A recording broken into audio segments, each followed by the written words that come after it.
All right, so for this video, we're gonna go over the removed GI contents on the bovine. So in this video, this way is cranial and this way is caudal, okay? So we're gonna start with the diaphragm. So just like on the pony, we've got this diaphragm here.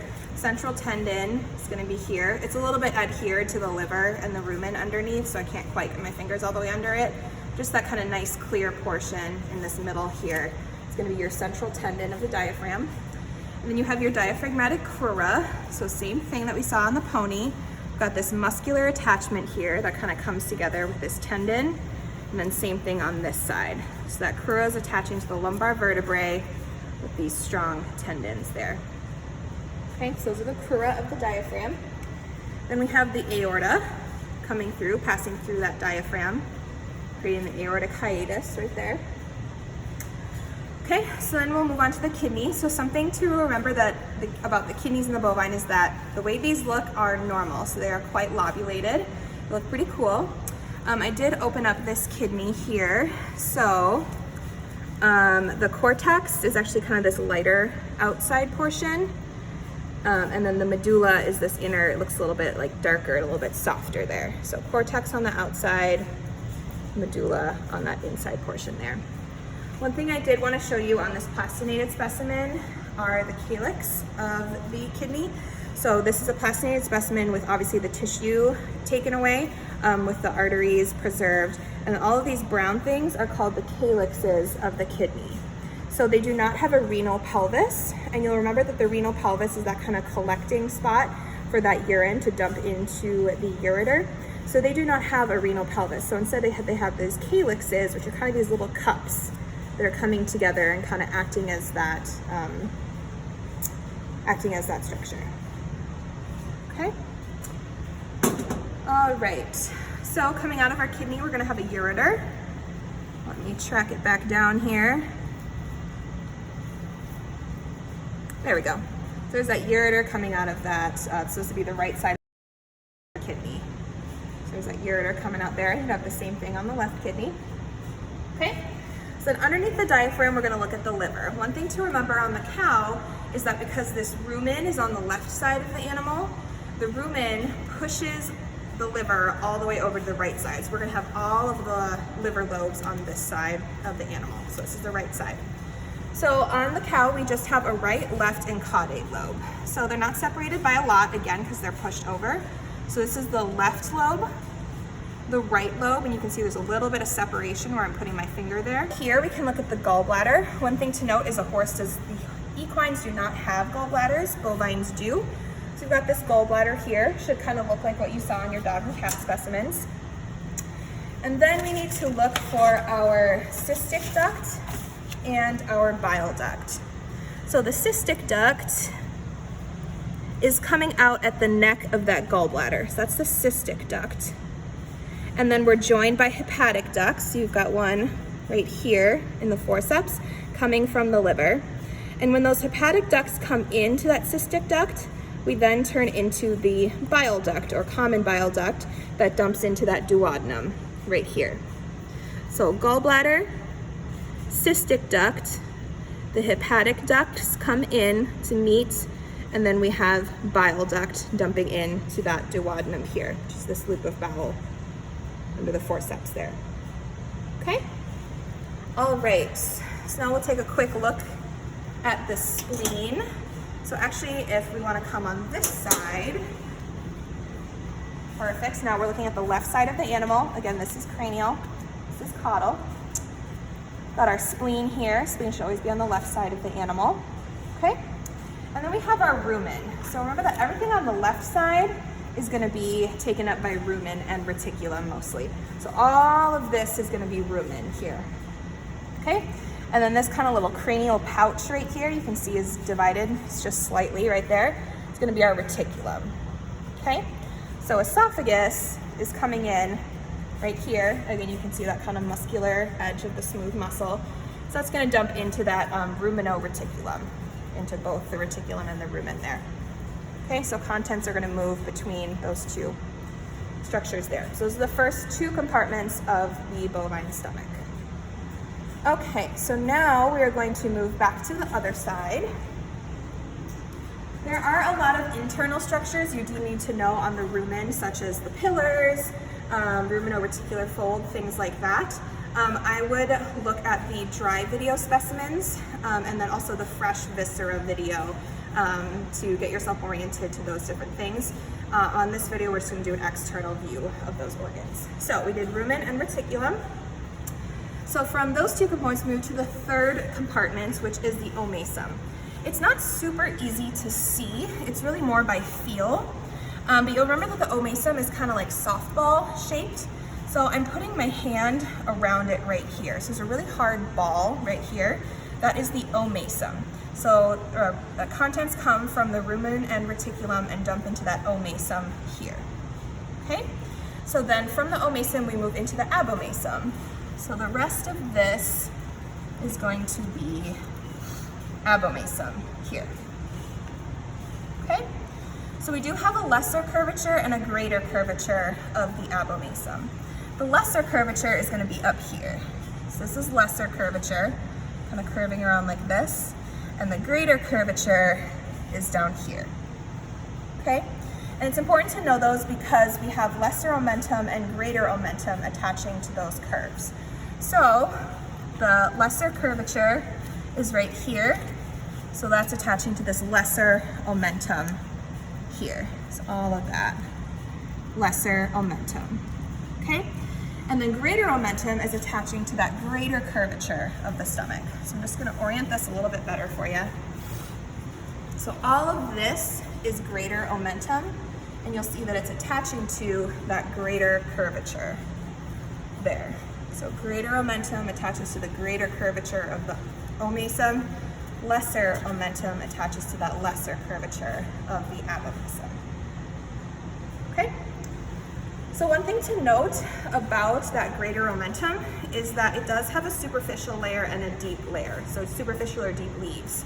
And I just made a cut into that so you can see in my hands is the superficial layer, and then deep to that is that deep layer. So in that space is that omental bursa.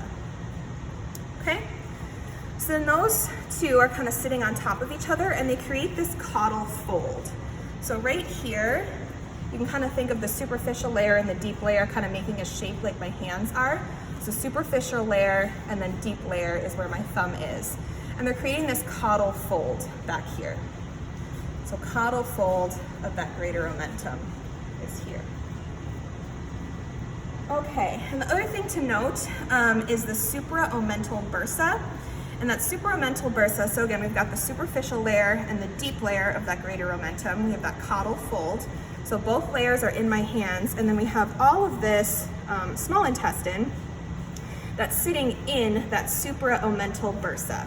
So remember that the omental bursa is the space in between the superficial and deep leaf of the greater omentum.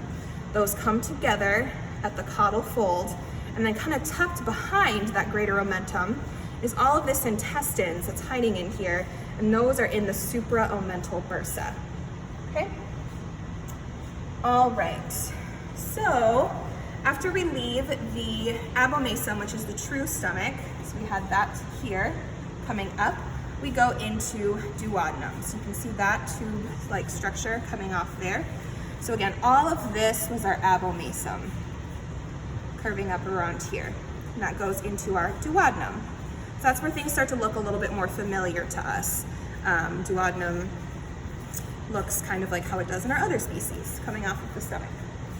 Mesoduodenum is any of the connective mesentery connecting to the duodenum. So any of this would be mesoduodenum. There's a little bit of pancreas hiding in there. See that? Okay. Just like in the equine, we do have a caudal flexure of that descending duodenum. So the duodenum is coming off of the abomasum here, and it's descending, right? Because it's coming this way, so it's coming caudal. So it's descending duodenum. And you can see right by that right kidney, just like we saw in the equine, it turns around right here. So that's that caudal flexure, that caudal loop of the descending duodenum, and then we turn into ascending duodenum, going up this way. Okay? And then we're going to get into the jejunum in just a moment. so now we're going to pick up where we left off, and just to orient ourselves again, up here is now going to be cranial, because this is our diaphragm right here, and back here is going to be more caudal. What I did is I pulled most of these GI contents out of that supraomental recess. So that greater omentum structure that we looked at, I kind of pushed that up to the side, pulled those GI tract portions out, and now we can just look at the rest of the GI tract organs. So we're going to go back and review our jejunum. So jejunum, pretty telltale, kind of looks like all this swirly, twirly stuff here. Mesojejunum is the connecting mesentery to that jejunum. And I did uncover some mesenteric lymph nodes here. So here's one uncovered here. You can see all these kind of like dark spots here in that mesentery connecting to the jejunum are mesenteric lymph nodes, okay? So we go from duodenum to jejunum to ileum. So I'm just gonna keep following this along here. So the jejunum came around here, and you'll notice we've got a lot of it too. So a lot of jejunum in the bovine. So now here, I've got this blind-ended sac in my hand. So this is gonna be our cecum, okay? And so now we've got this fold right here. So that is gonna be our ileocecal fold right here. So we know that the jejunum is now ending and we've gotten into ileum here. So ileum here, cecum here, ileocecal fold is that fold of mesentery right there. Okay? All right. So now we are going to get into the ascending colon. And the ascending colon is a bit more complex in our bovines. So we go from our cecum, okay? So we had cecum here. And first we have a proximal loop. So cecum was here, we come up, and this is our proximal loop right here. So you can see how it's kind of coming up and turning around at this point here. So that is our proximal loop. And our proximal loop leads into our spiral colon. So our spiral colon is this entire structure right here. So you can see that it's a lot of loops kind of circling around each other in this region here. So leading into that spiral colon is our proximal loop. So you can see this turnaround point coming from that cecum right there. So cecum, proximal loop. And then there's going to be just kind of a lot of tracing and following to make sure that I'm showing you guys all the important parts. So proximal loop right here. And then what happens is we're leading into our spiral colon. There are two types of parts of the spiral colon you need to know. You need to know the centripetal coils and the centrifugal coils. Centripetal, pedal with a P, means that the loops are going in towards that center, and centrifugal coils mean that the coils are moving away from the center, okay? So after our proximal loop of the ascending colon, we go into our spiral colon and we're going into our centripetal coils. So proximal loop coming in here, and we're starting to move in. So you're following this hand right here. This hand is just kind of keeping things out of the way. My left hand here is following the centripetal coils. So following along here, you can see we're going in towards the middle of this spiral here, okay? And then we get to this point right here, and this is going to be our central flexure. So this is the point when we change from centripetal coils to centrifugal coils. So before we were coming in towards this center, and now we're moving out from this center. So this is called our central flexure. So now we are going to move out and away. So my right hand here is moving out and away from that central flexure. So centrifugal coils going away here, coming up and around here. And again, it might be a little disorienting, but basically all I'm doing is I'm just following those coils here, just kind of showing you the general shape of this spiral colon. So now I'm just continuing on with my centrifugal coils in my hands here. Okay, just moving some stuff out of the way so I can trace this here. Okay, so we had our proximal loop that came off of the cecum that led us into our spiral colon. Now we have to have a distal loop. So I'm just gonna lift some things out of the way. Just give me 1 second. Okay, so we came out of our spiral colon. Got this piece here. It kind of hides up in here and then comes up and around. And you see this kind of turnaround point right here. So this is all gonna be our distal loop. So it's just this loop of ascending colon that's not a part of the spiral colon. It's coming out of that spiral colon, so that's gonna be our distal loop up here, okay? So then our distal loop comes around here, and then where my fingers are going is leading to that transverse colon. So remember that the transverse colon is named because it's coming from the right side of the body, coming to the left side of the body. So it's kind of tricky to actually see because the liver's in the way, but we followed our distal loop here, and then that's the kind of the last part of our ascending colon, and then we go into transverse colon. And the transverse colon leads to the descending colon, which has been cut away from where it leads to the rectum. So you can see my right hand is kind of cupping where that transverse colon would be coming across from the right side to the left side, coming and leading down into this descending colon or small colon that then leads to the rectum. And that should be it for GI abdominal contents. We just have 2 arteries we need to cover real quick. So I'll just kind of push things back here. So again, this way is still cranial. We got diaphragm here. We've got our abdominal aorta coming through that aortic hiatus. It was created right here. My hand's out of the way so you can see. So aorta coming down. There's just 2 arteries you'll need to know in the ruminant. We have our celiac artery and our cranial mesenteric artery. So I will fish those out and show those to you. And there they are. They're quite close next to each other. So you can see those going there.